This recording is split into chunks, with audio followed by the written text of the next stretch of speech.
Hey guys, welcome back to my channel. In this video, I'm going to be covering 5 things that I learned in my first year as a lawyer. Let's get into it. Number 1, don't accept the first job offer you get immediately. Now, I know when you're starting out, you're eager and you want to hit the ground running. But before you sign that new employment contract, pause and take the time before accepting it. Even if you're satisfied with everything in the job offer, take your time before accepting it, even if the salary is 3 times what you expected. In my opinion, job offers should have at least health insurance, pension, sick and leave days listed. If you're missing one of these, you should ask questions. There are 2 sides to every negotiation. Employers want to save more and pay you less, and you want to earn more and be fairly compensated. So keep pushing for what you deserve. When the employer states a number, don't just ask if it's up for negotiation. Dig into how they came up with that number. Does it reflect your skills and experience? Also see if the employer expects a certain number of billable hours from you, and see if that number matches the proposed salary. Don't let imposter syndrome make you undervalue yourself. Remember, you made it through law school and you put in the work, and you deserve to be fairly compensated for your efforts and for the skills you built along the way. Number 2, you won't know all the answers, and that's okay. Your coworkers at your first lawyer job do not expect you to have all the answers. You just wrapped up law school and probably have less than a year of legal experience.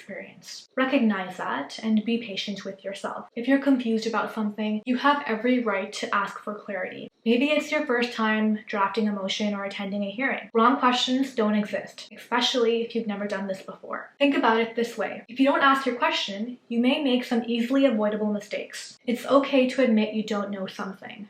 Following up with questions shows initiative and a willingness to learn. Another good thing about asking questions is that it helps you learn better and it strengthens your connections. Here's an example from my own experience. I had to go to court for the first time and I had no idea what to wear or which entrance to use. So I asked the partner at the firm for some advice. She could tell I was a bit nervous being a newbie lawyer, and she shared her own first time in court story. It was a relatable and funny conversation that made the partner seem more down to earth and approachable, and also helped calm my nerves down as well. Even if a lawyer chooses just one specialty, like family law, the fact remains that law is vast, broad, complex, and subject to new interpretation. One lawyer cannot reasonably be expected to know every statute, every case holding, or every nuance in law. The practice of law is just that. A practice. You can be 30 years in and you can still learn something new every day. It takes confidence to admit that you don't know something.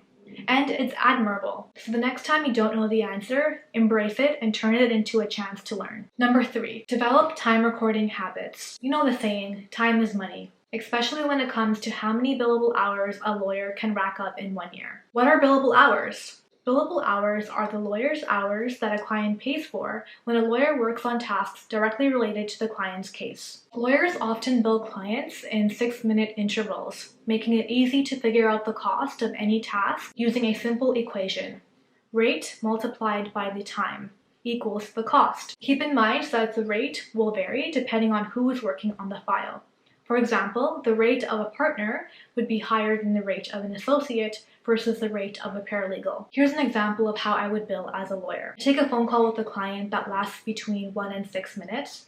I would bill that as 0.1 hours, whereas a phone call that lasts between 7 and 12 minutes would be billed as 0.2 hours. When your place of work heavily depends on billable hours to make a profit and to run its business, it's important you track your time. I quickly learned to record my tasks as I completed them. After a long and busy day of work, it's easy to forget how much time you spent at a meeting or drafting a motion. So it's best to track as you go. If you're an associate, you shouldn't be reducing your own time because you think it's too much. You're learning, and it's normal to take more time on something when you're doing it for the first time. Bill all of your time and let the partner decide how much to reduce. Recording your time is useful if your place of work tracks billable hours. But overall, keeping an eye on your work hours is a smart way to stay organized. Number 4, you're not stuck in one area of law. Over the last 12 months, I've practiced in 3 different areas of law. Now, for some students, they know what area of law they want to practice after 3 years of law school. That wasn't the case for me. I had to jump around a bit to get into the area that I wanted to practice in.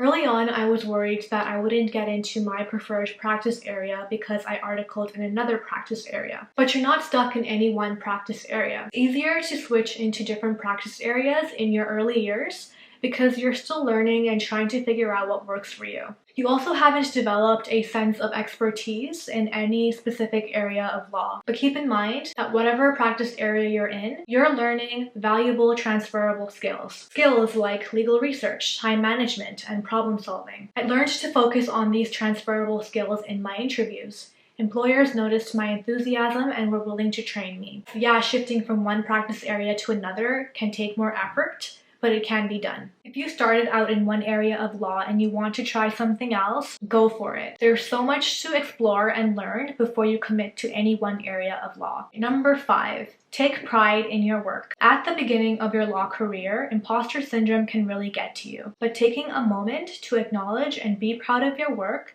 is one way to push back against these self-doubts. Since my articling days, I've been keeping track of my successes and small wins in a spreadsheet. It's a great pick-me-up for when I'm feeling low or unsure about my contributions. I just pull up the spreadsheet and take a moment to acknowledge how far I've come and what I've achieved thus far. It's also a handy resource for interviews, as it provides examples that you can talk about.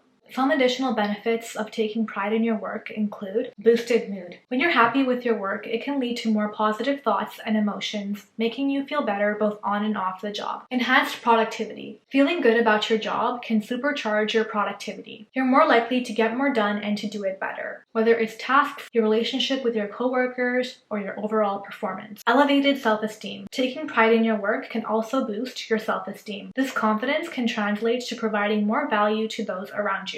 And finally, taking pride in your work can also cause an increased sense of purpose. Knowing why your work accomplishments matter and to see how it fits into the bigger picture can give you the daily motivation to keep going. When you see the purpose behind your actions, you're more likely to work efficiently and effectively. That's a wrap on my first year as a lawyer. If you enjoyed this video or found it helpful, please give it a thumbs up and consider subscribing for more law-related content.